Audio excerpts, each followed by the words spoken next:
What's up, everybody? I just wanted to do this video because this is actually a video request. Somebody commented on one of my videos and they said that I should do hero rankings. So here we are.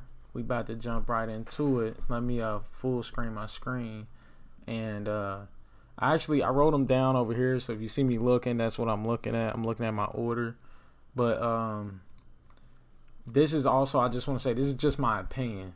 Okay, so I'm not trying to, because I could be wrong about this. I'm still finding out about which heroes is better or whatnot. But from my opinion and how I'm gonna be judging it, I'm gonna put it on the screen here how I'm gonna judge it. But how I'm gonna judge it is basically it's from my opinion. So I could be wrong. You guys just got to let me know in the comments if you agree with me or not. Without further ado, we're going to jump right into it. And we're going to start with number 8. Okay, number 8 is Atalanta. And I'm sorry if I butcher their names, but this is how I've been saying them. So, Atalanta. Quick and skillful huntress, right?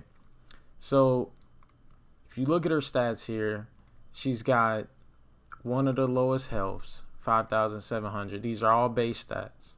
One of the lowest damages, 100, but she's got one of the highest attack speeds. So you got to pay attention to that. Then she also's got pretty good range, pretty good speed, and her move is rapid fire.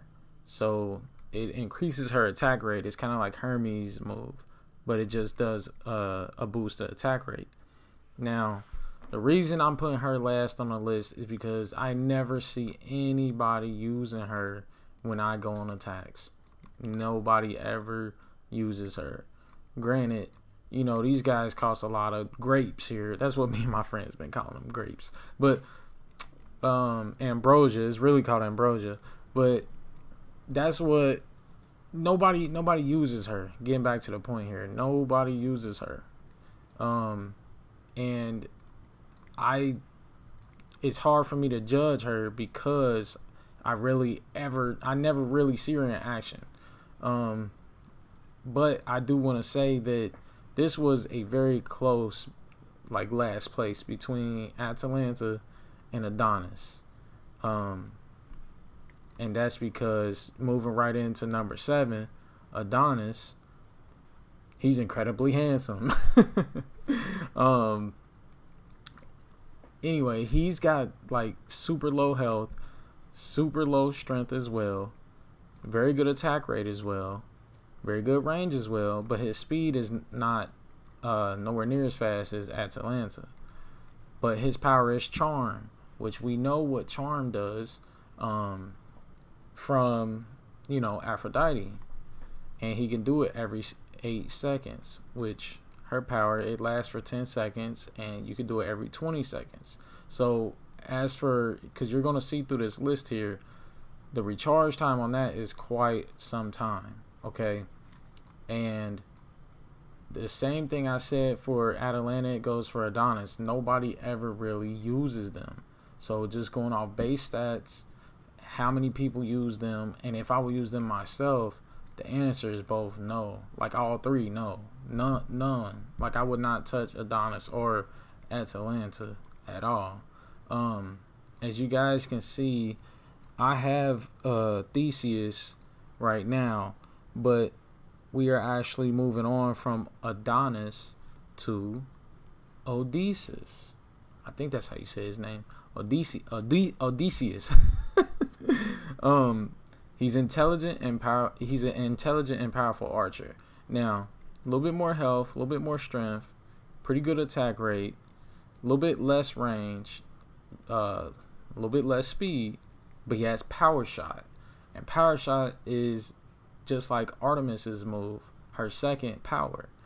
It's got really good range. He can do it every 6 seconds, which is really good. And the strength is, base 300, which is pretty good as well. Because once you get to upgrading it, it's probably going to jump up. Now, I'm not trying to say that he even deserves to be this low on the list because he's actually very good. This would probably be a close. What place is that? Yeah, close between 6th and 5th place. But I put him on my list as 6th. And that's because, he's an archer. He's not that buff. So I don't see him surviving, a lot of fights. But moving on from him, I have Theseus. And I got him placed on my list as 5th. Theseus, inspirational leader in general. His base stats, as you can see, are here. But he has a very slow attack rate. That 1.3 seconds is one of the slowest attack rates in the whole game for heroes. He's either tied for slowest attack rate or he is the slowest. Or there might be one other person slower than him.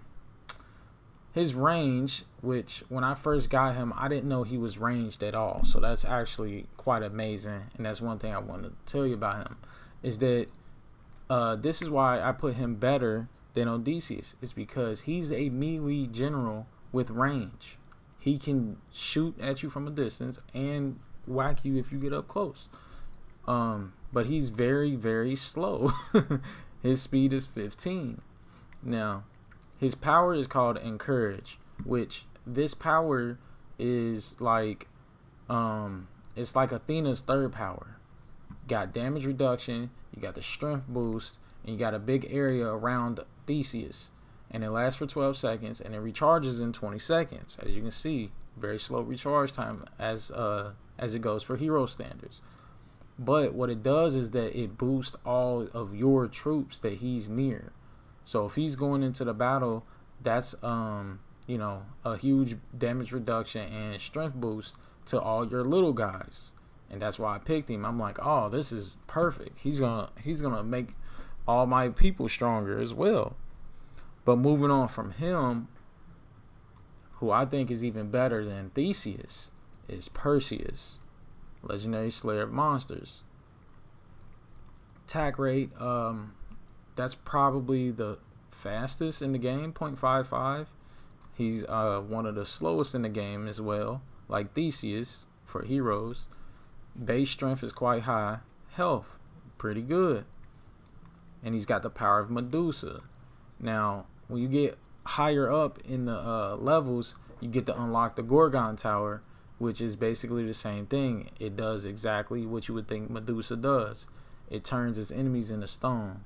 So you can upgrade the power here, and as you can see the base stats, but it's also one of those, see, it lasts for 10 seconds, but it recharges in 20 seconds. But the thing that makes this so good is that it can freeze the enemy gods. Not freeze them, but turn them into stone. You can't, if it's anything like my top person on the list, if your god is turned to stone, then you can't use him for X amount of time. So just imagine being in a battle. You can't run. You can't escape. You can't use your powers. So that's why I put him so high on the list at number 4. But moving on from him, believe it or not, coming in 3rd place is Hercules. Hercules, base stats, 10,000. That's pretty good as well. Put him back up. Base strength, very good. Attack rate, 0.65. That's a very fast attack rate.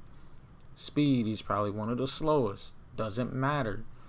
He's got this move called Smash. Does 600 damage. This is all base. Area 350. And the recharge time is every 5 seconds. So he's basically spam you with this attack right here. So if you level that up, it's like it's going to do major damage. And then his just normal strength is ridiculous. Now, he is the default character, so when you're playing this game, majority of the time, that's who you're going to run into. And as you can see, he's 3rd on the list. He's a very good hero. Very default good hero to have as your base person. Like, a lot of people, you don't even have to upgrade from him. It doesn't even, But there's a lot of people out there like myself. I wanted to kind of diversify. because once you get up higher in the levels, you can get I think the highest is 3 hero academies. So I didn't just want to have 3 hero academies and be like stuck with just Hercules. I want to have Hercules and a couple other choices. But you don't get that 3rd or even the 2nd hero academy until you get like really high up in the levels. But moving on, I got Achilles at 2nd place. Yes, you heard it here first. I didn't think he was that good at first because I didn't know he had range. Achilles has range. So with 12,500 health, that is quite possibly the highest base health out of all the heroes. 313 strength, close to the highest. I think Hercules has the highest base strength. Attack rate, super slow. Like I said, I think it's tied for the slowest with Theseus. Then you got range 450, speed 16, not the slowest, not the fastest, but on the slow side. But he has shield as his power. It's a 60% at base rate, mind you, 60% damage reduction. The reason I'm saying that is because when you upgrade these powers, that damage reduction is gonna go up and get stronger. So basically he's already a tank. He's a stud. And he's got damage reduction as his power, and it lasts for 10 seconds, cools down in 20 seconds. Okay, but when I say when you go up against Achilles, that man doesn't die. He just know that he doesn't die. He's literally like, if you see him, you may as well just avoid him. Especially if you look around and see that they got like different houses boosting him and buffing him and making him even more ridiculous. He's a tank. Once he's leveled up and like boosted with houses, just forget about it. Like, I'm talking strong and nearly invulnerable. That is a very correct description. But now we're down to who's even more broken than him. And this number 1 on the list, all the way over here, Paris himself with the most terrible description. Now, they probably did this on purpose so that people wouldn't pick him. But as you can see, lowest base health in the game, low strength, pretty good attack rate, pretty good range, one of the lowest speeds in the game. But he has the move stun. Now, there's no move that I can think of that compares to what this is, because I don't think any of the other gods have this move. But his stun is it's area effect. First of all, let's start there. The range is 600 and he could do it every 8 seconds. I didn't even know it was area effect. That's part of the thing that makes him so broken. Okay. So what Paris does, he'll stun your guy. If he hits you with his power, he'll stun your guy, and your god is stunned. Let's see how long. No, they don't tell you how long it lasts. Okay, but I've ran into Paris quite a few times, and what Paris does, he will absolutely stun your guy for, it's probably about 2 seconds, and your god's stuck there. He can't use powers. He can't move. You can't escape nothing. You're literally stunned while you got a whole bunch of little hoplites and stuff whacking away at you, and archers just pew pew pew pew pew, just tearing you up. And that's what makes him the best hero, in my opinion, because there's nothing that you can do while he's stunning you. And if you got your guys in a group, well, we just found out he's area stun. So that little small area, it says 125. That is a pretty small area, but still, if your guys are close by, he can stun all of them right there. I don't know if I've ever seen that, so you have to confirm in the comments on that. But it's really annoying, and it will cost you fights. And if you go and try to chase him down, which is part of the reason why I say he's the best, because this is why they say questionable bravery. When you get close to him, he runs from you. And you would think normally that's dumb. No, that's the smartest thing you could do, because he runs into the base, into all the defenses. So while you're trying to chase him with your guys, he's just going to run away and just stun you. So he doesn't have to be, you know, 1 health point away from invincible like Achilles to make a huge difference in the battle. And that's it for the heroes. I would do the underworld heroes, but there's just 2 of them. There's not even that much to compare. But I hope this satisfies you guys, and I hope this helps you out and helps you pick which heroes that you guys want to use in your fights. Thank you guys, and I'll see you in the next video. Peace out.